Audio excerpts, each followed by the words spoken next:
노인요양시설의 학대 문제가 끊임없이 벌어지고 있습니다. 하지만 학대 판정부터 행정처분의 적정성까지 논란이 끊이지 않고 있습니다. 김관영 전북특별자치도지사가 최근 정읍을 방문했습니다. 이학수 정읍 시장을 비롯한 시민들은 지역 현안에 대한 도 차원의 관심과 지원을 요청했습니다. 지난 9일 밤 군산시 대야면의 한 주택에서 불이 나 약 20분 만에 꺼졌습니다. 화재 현장에선 80대 여성이 숨진 채 발견됐습니다. 전북특별자치도는 김제시 백산면 한 농가에서 H5형 조류 인플루엔자 항원이 검출돼 고병원성 여부를 조사하고 있다고 밝혔습니다.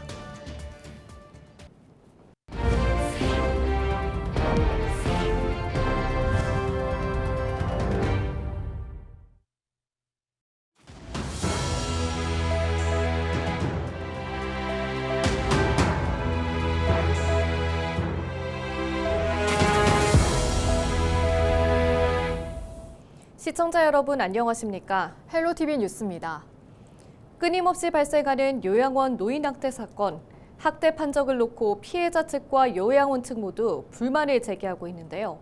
학대로 판정날 경우 행정처분은 제대로 이뤄지고 있을까요? 이나라 기자입니다. 치매를 앓는 90대 어르신이 갈비뼈와 얼굴뼈가 골절되고 치아도 부러졌습니다.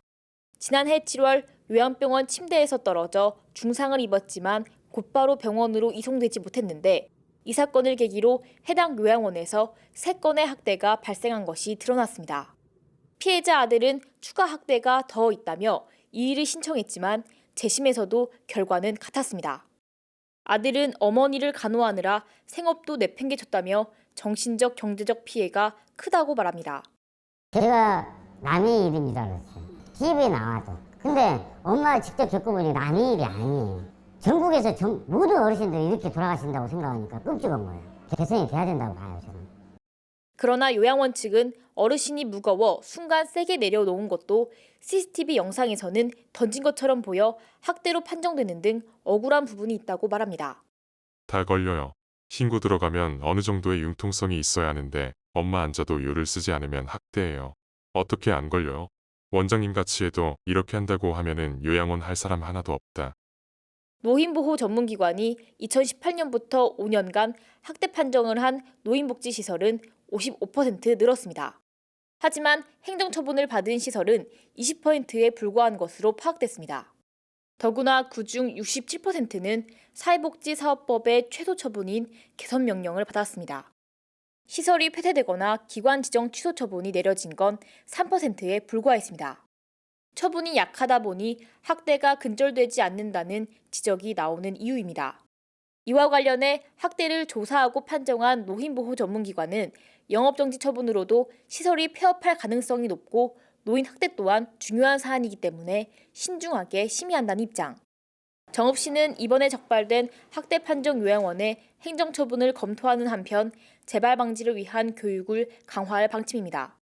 판정이 됐기 때문에 어느 정도 기간은 처분으로 지금 검토를 하고 있고요. 올해 그런 점검할 때 학대 관련해서 그런 쪽으로 더 중점적으로 해서 점검하고. 노인 학대 근절을 위해 철저한 관리 감독과 강력한 행정처분이 필요하다는 지적에 무게가 실리고 있습니다. 헬로티비 뉴스 이나라입니다. 9일 밤 11시 반쯤 군산시 대야면의 한 주택에서 불이 나 약 20분 만에 꺼졌습니다. 화재 현장에선 80대 여성이 숨진 채 발견됐습니다. 경찰과 소방당국은 숨진 여성에 대한 합동 감식 등을 통해 정확한 화재 원인을 조사하고 있습니다. 김제의 한 산란개 농가에서 또 조류 인플루엔자 항원이 검출됐습니다. 전북특별자치도는 김제시 백산면에서 달걀을 낳는 산란개를 키우는 농가에서 H5형 조류 인플루엔자 항원이 검출돼 고병원성 여부를 조사하고 있다고 10일 밝혔습니다. 전북도는 항원이 발견된 이후 초동 대응팀을 통해 출입을 통제하고 예방적 살처분을 진행하고 있습니다. 또 김제시를 비롯한 전주와 군산, 익산 등 6개 시군 산란계 농가와 관련 시설 등에 내일 오전 11시까지 24시간 이동 중지 명령을 내렸습니다. 이번에 검출된 항원의 고병원성 여부 확인은 하루에서 4일 정도 걸릴 것으로 보입니다. 김관영 전북특별자치도지사가 최근 정읍을 방문했죠. 이학수 정읍시장을 비롯한 각계각층의 시민들은 지역 현안에 대한 도 차원의 관심과 지원을 요청했는데요. 정명기 기자의 보도입니다. 김관영 전북도지사가 정읍을 찾은 지난 7일. 김 지사가 정읍시로부터 업무 보고를 받습니다.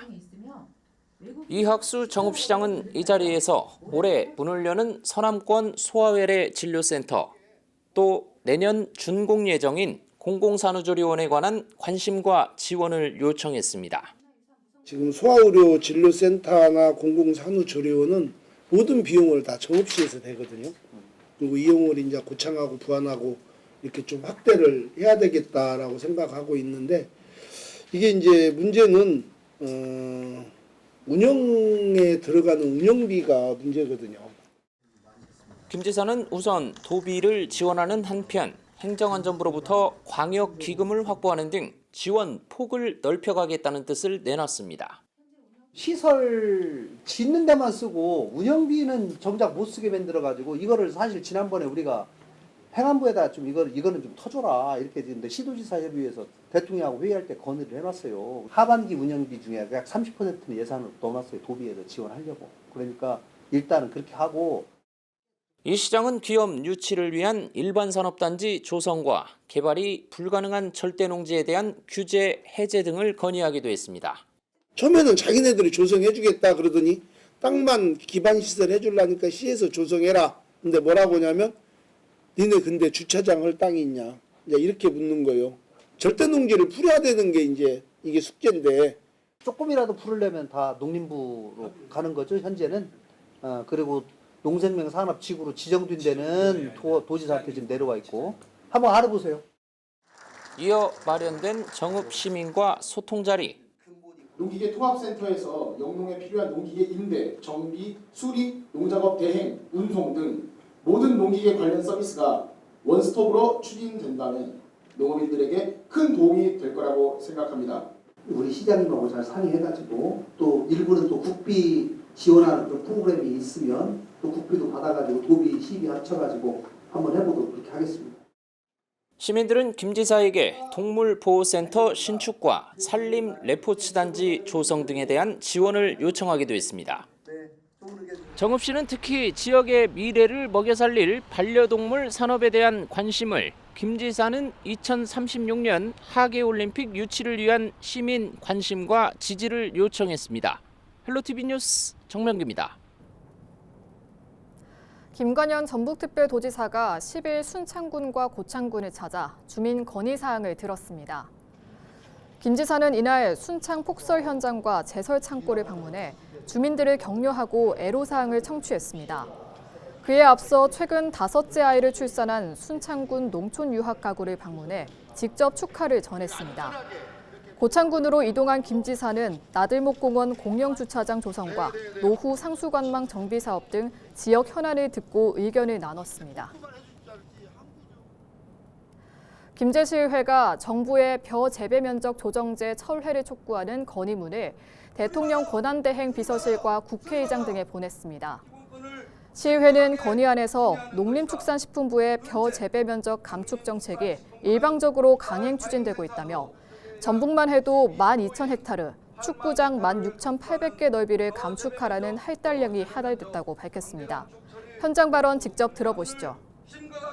더군다나 기본 직불금을 받는 벼 농가에게 의무적으로 타작물 전환, 휴경, 농지 전용 등을 강요하며 미이행 농가에는 공공비축미와 직불금 불이익 등 엄포를 놓고 지자체에는 감축 목표 미흡시, 공공비축미 물량 감축, 농촌 SOC 사업 불이익 등 협박에 가까운 강압으로 밀어붙이고 있다. 이어 농민의 기본권 침해는 물론 비민주적 추진 방식이자 쌀값 불안정을 조장하고 농가의 일방적 희생을 강요하는 등 문제점을 나열하며 즉각적인 정책 철회와 현장 의견이 제대로 반영된 농정 마련을 촉구했습니다.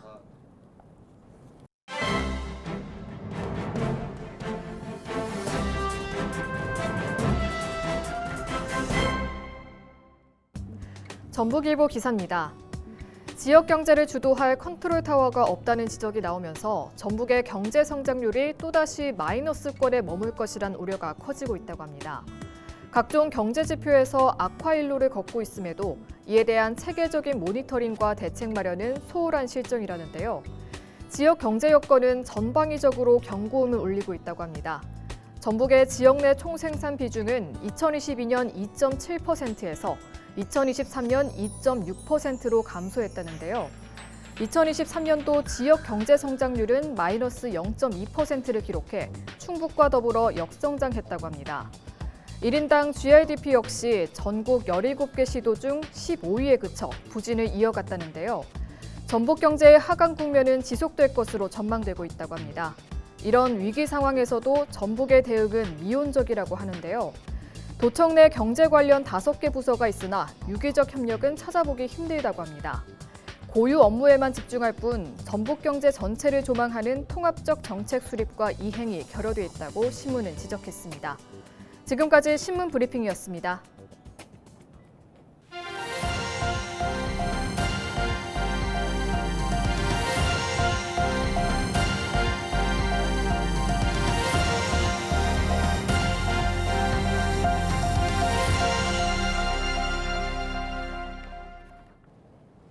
새만금 신공항 백지화 공동행동 등 7개 환경단체로 구성된 전국 신공항 백지화 연대가 출범했습니다. 단체는 10일 국토교통부 앞에서 출범 기자회견을 열고 신공항 건설 계획 철회를 촉구했습니다. 이들은 국내 15개 공항 중 11곳이 만성적자에 활용률도 처참하다고 밝혔습니다. 그러면서 전국적으로 공항 10개를 더 짓겠다는 것은 정치인이 표심을 얻기 위한 수단일 뿐이라며 혈세를 낭비하고 환경을 파괴하는 공항은 필요 없다고 덧붙였습니다. 지리산권 진출입 노선인 국지도 60호선과 순창과 남원을 연결하는 국도 24호선 등 도로 개량 사업 2건이 국토교통부 예비타당성 조사 대상에 선정됐습니다. 남원시는 인월에서 산내 국지도 60호선이 2차로로 개량되면 원활한 지리산권 관광이 이뤄질 것으로 예상했습니다. 또 담양과 순창, 남원을 잇는 국도 24호선은 전남과 전북을 연결하는 간선도로 기능을 할 것으로 전망했습니다. 앞으로 국도와 국지도 건설계획 정책성 평가 용역을 추진하여 예비 타당성 통과율을 높이는 데 노력해 가겠습니다. 부안군이 인건비와 근속장려금 등을 지원하는 지역정착 청년 일자리 사업 참여기업 10곳을 선발합니다. 사업 참여기업으로 선정되면 한 달에 100만 원의 인건비를 2년간 지원받을 수 있고 근로청년도 복리후생비와 근속장려금을 받을 수 있습니다. 근속장려금은 2년 차에는 500만 원, 3년 차에는 800만 원이 지급될 예정입니다. 참여를 희망하는 기업은 부안군 누리집을 참고해 신청하면 됩니다. 고창군이 연말연시 진행한 희망 2025 나눔 캠페인에서 목표의 2배가 넘는 금액인 6억 1천만 원을 모금했습니다. 심덕섭 고창 군수는 어려운 시기에도 함께하고자 했던 군민들이 만들어낸 기적이라며 기부자들께 감사를 전했습니다. 올해 전북 지역 희망 나눔 캠페인은 경기 침체 등의 영향으로 지난해보다 적게 모금된 바 있습니다. 임실군이 농촌 인력난을 해결하기 위해 MOU를 맺었습니다. 임실군은 캄보디아 노동직업훈련부와 라오스 노동사회복지부를 방문해 외국인 계절근로자 유치 업무 협약을 체결했다고 전했습니다. 올해 임실에는 계절근로자 200여 명이 입국해 농번기 일손을 보탤 예정입니다. 이번 협약으로 외국인 계절근로 사업 유치를 다변화하여 우수한 농업 인력을 공급하는 데 최선을 다하겠습니다.